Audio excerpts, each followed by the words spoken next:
Assalamualaikum warahmatullahi wabarakatuh. Halo teman-teman, di video kali ini kita coba bahas tentang strategi trading dan investing ya.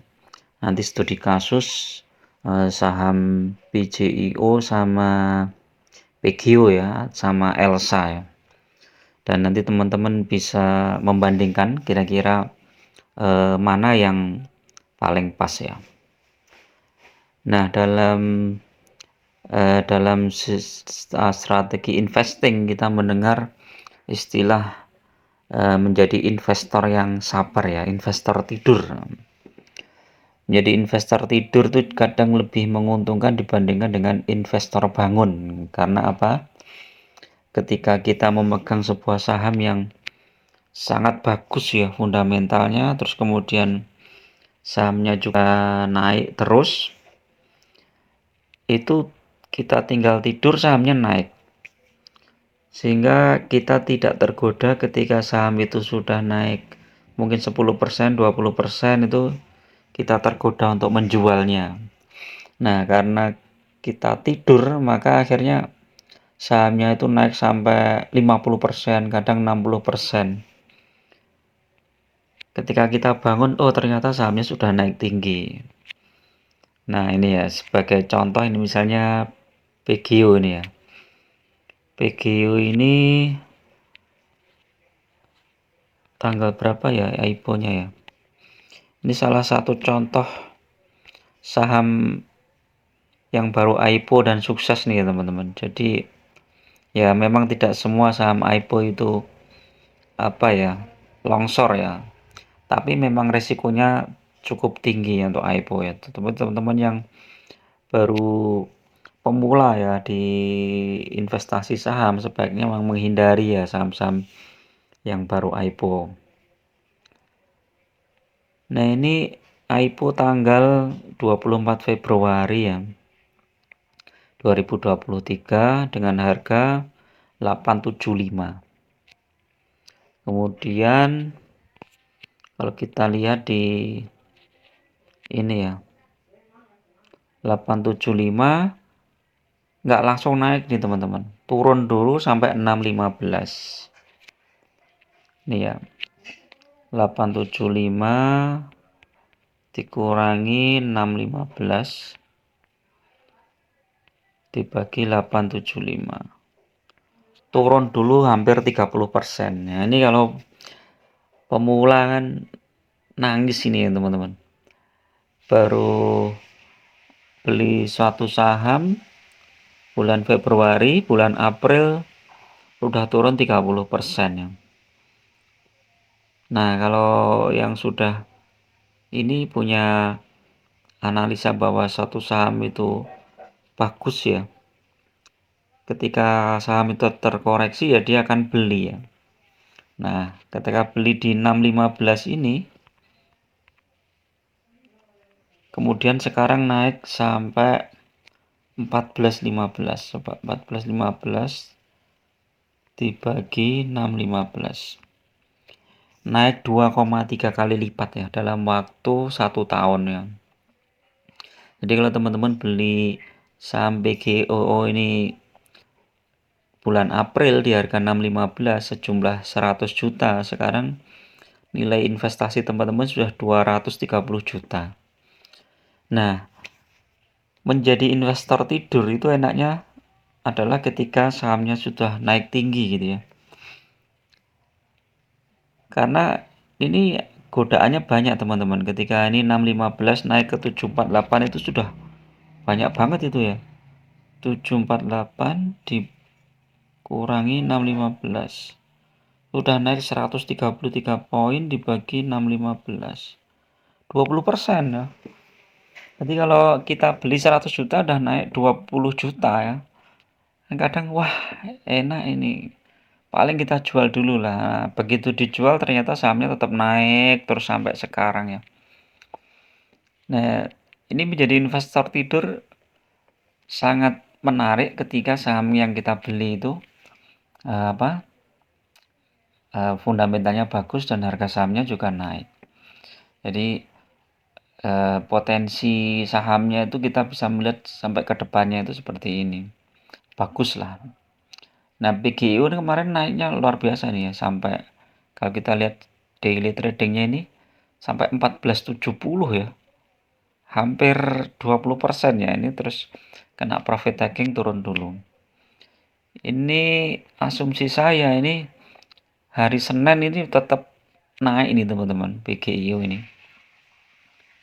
Cuman ya tetap kita harus hati-hati ya, karena memang ini saham secara BBV sudah 2, pernya 21, jadi nggak terlalu murah juga. Cuman karena isunya sekarang sedang bagus ya. Ini ya, PGIO diisukan akan akuisisi blok panas bumi Sorik Merapi ya. Ya, tanggal 15 September ya. Jadi dengan isu ini mungkin diperkirakan labanya juga naik ya. Nah, kalau kita lihat nih Q1 Q2 kan masih hampir sama ya, totalnya naik, tetap naik. Kalau net profitnya ini 1,39 triliun,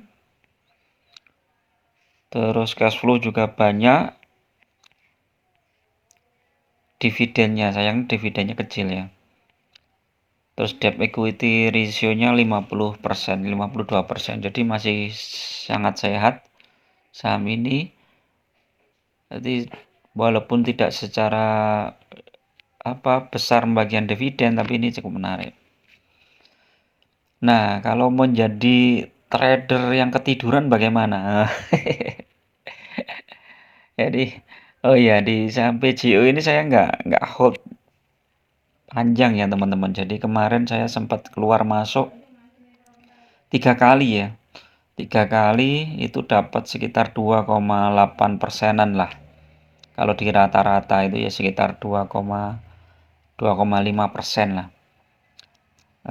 Keluar masuk gitu. Ya saya juga tidak menyangka sampai naik sedemikian tinggi ya. Ya karena beda dengan strategi trading sama investing itu berbeda. Nah, kalau teman-teman yang hold ini sampai PGO kemarin lumayan ini, udah cuma 15% ya. Kalau trader ketiduran nih ya contoh ya saya. Saya punya saham Elsa ya. Elsa ini sempat di harga 438 ya, padahal rank saya itu sekitar 428 apa 420. Jadi sebenarnya sudah cuan 2%, 2% lebih. Karena ketiduran ya. Bangun-bangun sudah di harga turun ya teman-teman, di 430 ini sudah turun, akhirnya saya pertahankan aja, nggak saya jual sampai penutupan ya. Jadi beda nasib ya, trader ketiduran sama investor tidur. Beda nasib. Kalau trader ya kalau bisa jangan tidur, walaupun santai ya, karena yang kita pegang tuh saham-saham yang fundamentalnya bagus. Beda kalau teman-teman yang pegang saham-saham gorengan ya, seperti misalnya kayak Friend gini. Ini sangat fluktuatif ya, kalau ketiduran ya habis kita. Ini kita lihat dalam seminggu tuh pergerakannya sudah sampai 67 ya. 67, 60, 67, habis itu turun ke 60, balik lagi ke 66, turun lagi ke 57, balik lagi ke 60. Nah, ini udah nggak bisa ini. Kalau kita lihat pairnya juga minus. Jadi ini saham-saham gorengan seperti ini ya nggak boleh ketiduran. Kalau ketiduran ya habis kita. Jadi belajar sabar lah ya. Ketika kita sudah cuan ya, profit, ya kita harus bisa memprediksi kira-kira profitnya itu sampai naik lagi apa enggak. Kalau sudah tanda-tanda tenaganya sudah nggak mampu naik lagi ya kita segera jual ya. Seperti saham apa ya, United Tractor ini kemarin saya sempat jual di 28.100. Saya pikir mau turun, ternyata naik lagi.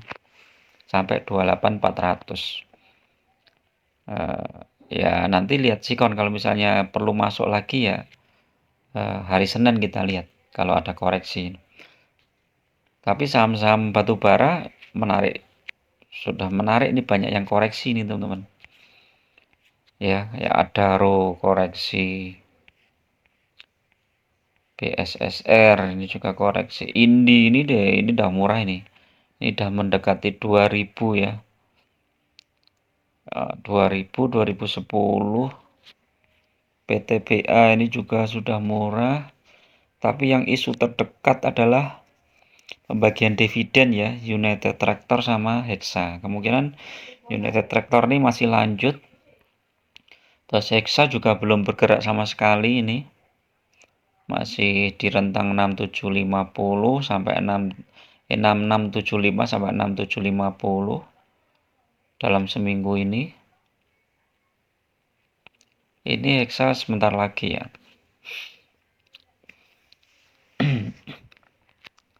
Ini kalau teman-teman menentukan strategi trading atau investing ya, silahkan terapkan di saham-saham yang fundamentalnya bagus ya. Terutama yang untuk investing ya, untuk menjadi investor tidur ya, seperti yang dikatakan Bapak Lo Keng Hong ya. Tidur, nanti bangun-bangun 5 tahun, 10 tahun, sahamnya sudah naik tinggi. Misalnya kayak ini BCA ini kan.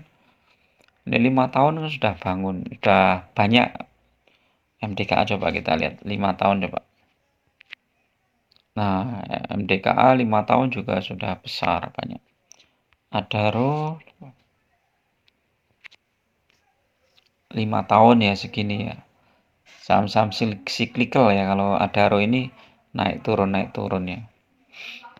Jadi itu. Oke, itu dulu teman-teman untuk review pagi ini ya, hari Sabtu 16 September ya. Ya untuk ini aja lah, curhat aja lah. Jadi kalau teman-teman pengen latihan sabar ya, silahkan. Kalau menjadi investor ya investor tidur itu ya. Pokoknya punya uang beli, punya uang beli. Syukur-syukur belinya di harga bawah ya, saat market crash atau saat sahamnya turun dalam itu kita masuk beli lagi. Nah, nanti setelah 5 tahun atau 10 tahun sahamnya jadi naik. Kalau menjadi trader ya jangan sampai ketiduran ya. Kadang ada yang positif, ada yang negatif. Kalau yang positif ya begitu kita ketiduran ternyata sorenya sahamnya naik tinggi ya, kita akhirnya bisa cuan lebar ya. Tapi kalau saham yang kita beli itu sempat naik kemudian turun ya, kita akhirnya sayang, akhirnya malah kehilangan potensi cuan ya. Jadi itu. Mudah-mudahan bermanfaat ya. Assalamualaikum warahmatullahi wabarakatuh.